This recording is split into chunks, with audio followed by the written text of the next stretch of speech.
if Richard Allen is the person who did this, um, wouldn't there likely have been others along the path? I mean, I'm going back to thinking of others who did get away with horrible acts for many. BTK, Dennis Rader, his family didn't have any idea while he was out doing these horrible, horrible things. If in fact we do have solid proof that Richard Allen is the man that did these things, I would think we'd be wondering if he was involved in other things and not just at his mid 40s deciding to go out and commit a crime like this. There'd be some sort of footprint or track record, I would think, especially in modern days of, internet search histories or something that shows that there's some sort of penchant for this. I mean, is it likely that he was able, if he is the man who did this, to hide such a dark desire for all of those years and then just one day goes out and does this? Not in a not in a post 2000 world, right? Once we started having easy internet connectivity, then we almost always lived our lives online. Mhm. Now, it doesn't mean that he has a trail of bodies behind Sure. Yeah. him. That might not necessarily be true. But what is true is that he would have been considered a nuisance towards, it's minors in this case. So I have no reason to believe that it wouldn't have been minors previously. Mhm. Maybe he doesn't have a sex offense on him, but he's definitely someone that would have been known in whatever community that he's in, that he shouldn't be around the Yeah. people that he was around. Would he have necessarily a lengthy criminal history? Probably not, but he would have a lengthy history of interacting with police, of police interacting with him and saying, "Hey, man, you gotta get out of this park. Hey, man, you got to get away from this pool. Hey, man, you got to get away from this school." Things Mhm. like that. Like someone like this would be known, not necessarily that they have a trail of dead bodies. I mean, Mhm. it is possible that these are the first two dead bodies, but again, there would have been at least a digital footprint that that was something that he was interested in, Mhm. refining how he was going to kill these individuals. If it is ritualistic, the way that this expert said that it was, and the way that allegedly Odinism is included, if it was ritualistic, and by that I simply mean that every behavior done was to satisfy a much larger goal, Mhm. then he would need to have been researching each of those behaviors in order to get them right as he saw.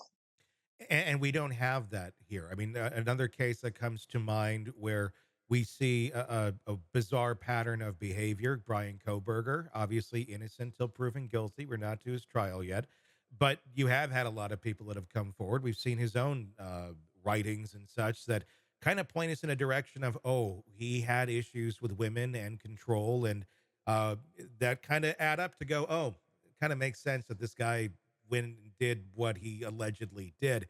With Richard Allen, we don't have that. We have nobody coming forward. We have nobody saying, yeah, this guy, he's kind of weird around kids or anything, whatever it may be, that there was some oddity about him. There's none of that. I mean, all you really have is family members going, this is insane. Why is he being charged? Nobody's coming out of the woodwork at all saying, oh, yeah, he's the weird guy. That almost seems to say something as well, because at the end of the day, the prosecution doesn't have to show a motive, but a jury sure would want one, and there just doesn't really seem to be one here. Yeah, and I think, it's one of those things where the prosecutor would have to rely heavily on this idea that the bodies were found in a ritualistic manner, leaving a jury to then kind of fill in the gaps themselves, that this was about that this was about sacrifice, that something that they've learned through television, learned through movies and books and stuff like that, Yeah. filling it in on their own in order to satisfy this desire for a motive. Yeah. I mean, the only thing, I mean, if we're gonna be offline, I guess, uh, go take a if he has a library card, what books has he been reading? I mean, I guess, Sure. I mean, it's not a bad thing to look at. We easily go to the internet and all that, but if someone's trying to do something like this off the record, that may be a place that may show some very interesting evidence, or it may show absolutely nothing at all, just like as far as we understand, the digital doesn't show much either. And the geofencing is the other issue that doesn't seem to show a lot of things that make sense here. Yeah, and workplace computers, Is he someone that constantly gets the laptop or cell phone from a friend or coworker? Hmm. Right. Again, this is this would be someone who would want to the compulsion would be so great that they would need to see images at the very least Hmm. of things that were fulfilling and that he could use as part of a fantasy. The fact that it's not there and that Yeah. no one's coming out and say, "Yeah, man, this guy would ask for my phone all the time," and every time, like I would always get strange stuff coming on my social media or like targeted ads of stuff that I didn't like. Without any of that, I mean, this guy was then left to his own, fantastical fantasy imagination devices, and I don't know that I perceive Richard Allen as being someone so sophisticated in his imagination that he doesn't need an external Hmm.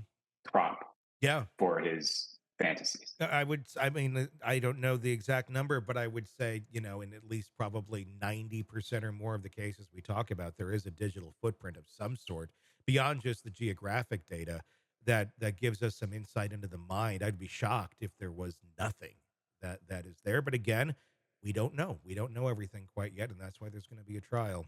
It'll be fascinating to see what still lies behind the curtain in the trial against Richard Allen. Hey, thanks for checking out the video. Be sure to follow us wherever you download podcasts, and especially Apple Podcasts, where you can get advanced episode and premium content on our premium channel right there. Also, be sure to follow us on social media so you don't miss any breaking updates on the stories that matter to you most. We're on TikTok, X, Instagram, Facebook. Just search Hidden Killers Podcast with Tony Brueski, and you'll find us right there. Again, thanks for watching.